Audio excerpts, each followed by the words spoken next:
1. Give short history of origin and developments of law of criminal procedure.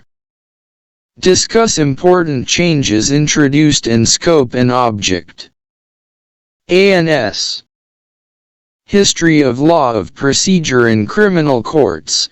Previous to 1882 there was no uniform law of criminal procedure for the whole of India. There were separate acts, mostly rudimentary in their character, to guide the procedure of numerous courts in provinces and in the Presidency-towns.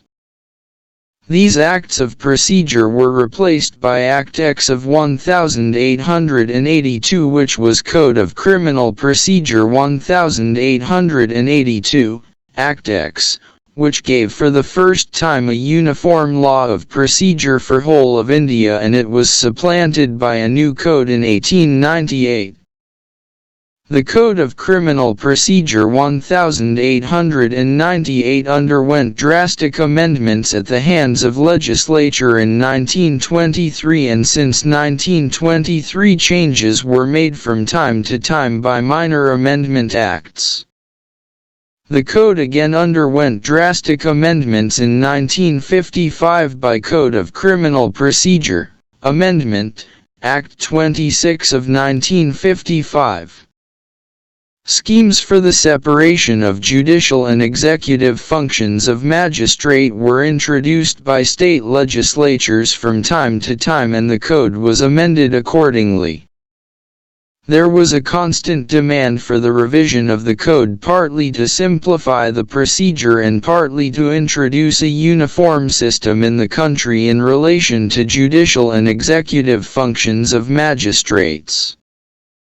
The Law Commission therefore submitted a revised draft for the code in its 13th report, and thereafter it had undergone some changes in the hands of the Joint Select Committee of the Parliament, and was passed into present form in 1973.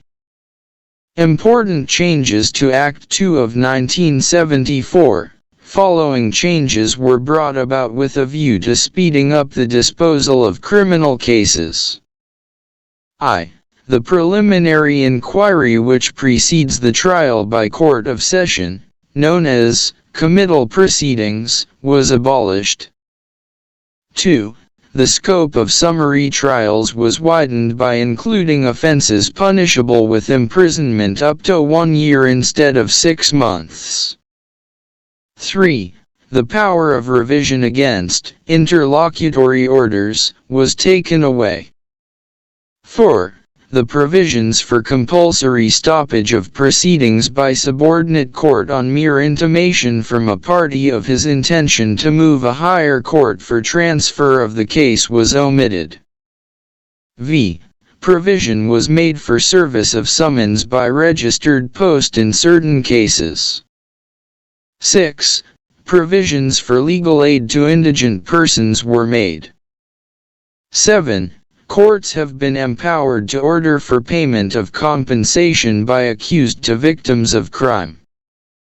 Scope and object of code. The object of the Criminal Procedure Code is to provide a machinery for the punishment of offenders against the substantive criminal law.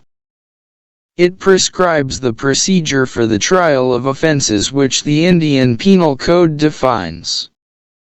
Section 4 of this code provides that all offenses under the code shall be investigated, inquired into, tried and otherwise dealt with according to the provisions of this code.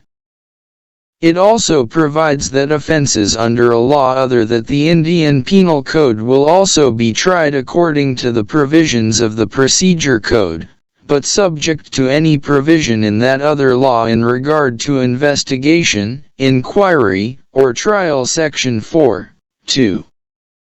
The Penal Code is thus the substantive law, of which the Procedure Code furnishes the adjective law to put in force its provisions.